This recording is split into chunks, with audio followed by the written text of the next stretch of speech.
I'm here at work early this morning. I'm going to take the covering off of this old welder and blow everything out before I lower it down into my basement. My big compressor I don't have running yet, so I'm going to use what I have at work.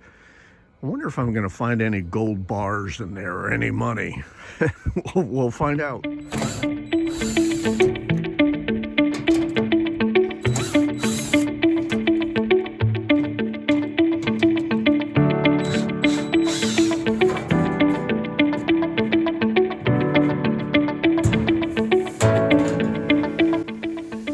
Well, no gold or no dead bodies, but everything looks pretty good in there. I'm just going to blow it all out right now. And I can clean it up and get it into operation.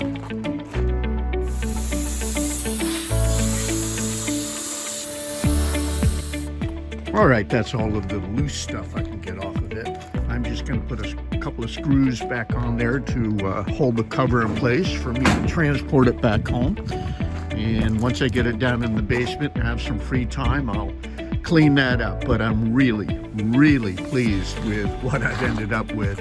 It will be a do anything I want to do machine.